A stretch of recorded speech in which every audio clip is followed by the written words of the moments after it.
that which arises in the field of wisdom has some kind of reality, but nothing arising in the field of ordinary mind has any reality at all.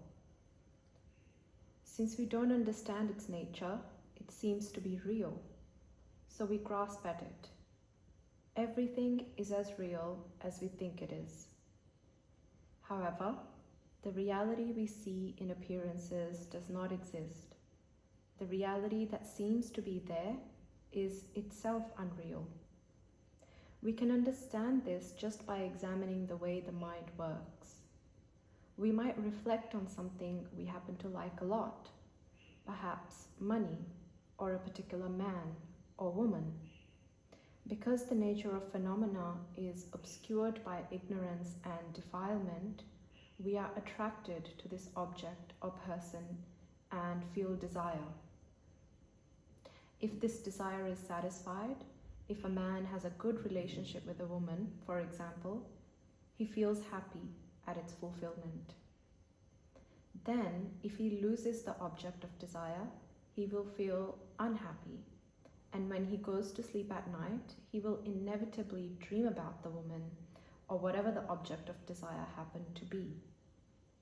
With some meditation experience, we might recognize that dream to be only a dream, but otherwise it will probably seem to be a real event. And because of the force of the propensities involved, we will act out all kinds of situations. Maybe talk and be happy, maybe argue and feel sad, maybe make love, maybe break up again. Something will happen in the dream as a result of the habits we had created, and it will certainly seem to be real. But how real is a dream? Dreams are made up of habits, and the waking state is also made up of habits. The body certainly seems to be real, it certainly has a lot of sensory experience, but it's just a bundle of propensities, a bundle of habits. As an example, there are a couple of cups of water here, and the way we relate to that water is governed by our conditioning. But we could try to think of it in a different way, as very sweet, for example. If we sat here repeating, "That water is very sweet, that water is very sweet," possibly we could convince ourselves so that when we drank it, it would actually taste sweet. In general, we tend to think that the waking state is more real than the dream state. One of the reasons for this is our familiar sense of time. When we are awake, it seems that the waking state lasts much longer than the sleeping state, and we conclude that it must be more real. But this is false. I might doze off for a moment and dream that I had gone to America. I might dream of building a house there and not wake up until the building was finished.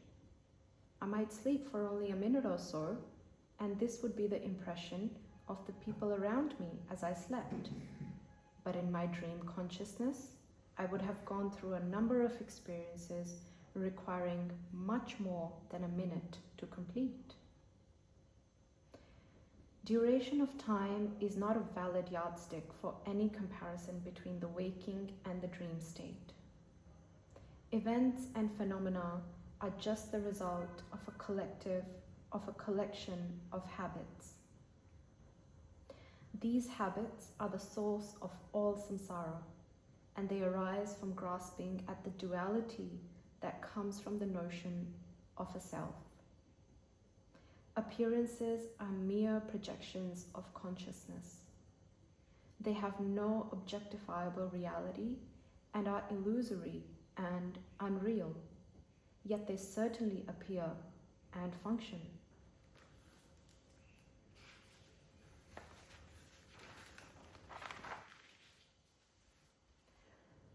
This is called relative truth. However, relative truth is completely unstable and lacks the potential to be found in wisdom, the ultimate truth. In the Hinayana, The understanding of lack of self in the individual is reached by considering the faults of samsara. One watches the mind and sees that human beings are just a bundle of flesh and bones, for example, or reflects that even chopping wood for a fire involves killing a few insects and inflicting suffering. Any desire causes suffering, and anything one might want is basically undesirable. Whoever might want it doesn't really exist in any case, since there is nothing to constitute an individual. Therefore, the Hinayana training aims at giving up attachment to samsara and gradually reducing the defilements by applying the appropriate antidote. The antidote to a man's desire for a woman, for instance, is reflecting on the repulsive nature of the organs and fluids inside her body. The Mahayana teaches the recognition of the absence of isolated entities. When regarding a seemingly external entity such as a woman, one takes the attitude that in reality there is nothing there, nothing that constitutes that entity. There is nothing that constitutes myself, nothing that constitutes a particular object in the field of perception. Everything is merely illusion. By becoming absorbed in this way, one gives up unvirtuous action. In the Vajrayana, the inner tantras teach that everything is an expression of one's own mind. If that mind is impure, its expression will be impure, while a pure mind will express only purity. If the mind continually watches itself and is not distorted into anything else, its natural, unobstructed expression and activity will be undefiled. Since the mind is originally pure, all its expressions, as in the example of a woman, are pure, and this recognition of the nature of mind leads to the experience of the wisdom of spontaneous awareness. The natural activity of the wisdom of spontaneous awareness is totally pure, and this wisdom experiences its own pure expressions. For a man experiencing spontaneous awareness, a woman is neither an object of renunciation nor something to ignore. We should not imagine that only women are to be purified, of course, or that only members of the opposite sex are completely pure and members of our own sex are impure. All appearances should be seen indiscriminately as pure from the point of view of the wisdom of spontaneous awareness. The many levels of Dharma teaching can be categorized as the Hinayana training, the Mahayana learning, and the Vajrayana precepts.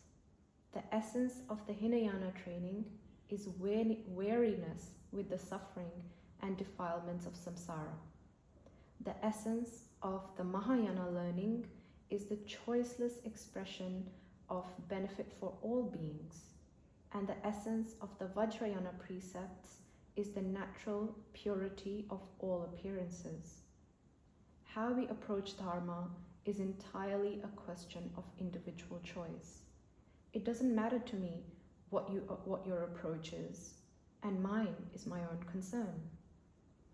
I don't know if it's possible to say that the Hinayana is a low vehicle, the Mahayana a higher one, and the Vajrayana the highest of all three. The only meaningful sense in which one vehicle can be considered preferable to another is in its application to a particular individual. I do not feel able to keep all the precepts at all the levels. If I could keep one type of precept, that would be very good, but I am not sure I would really be able to do so. I hope to be able to practice a little meditation, and I hope this will bring together all the precepts. Do you think this is possible? Do you think one could combine the hundreds of thousands of Vajrayana, Mahayana, and Hinayana precepts into one meditation? Can one even combine all the Hinayana precepts in one meditation?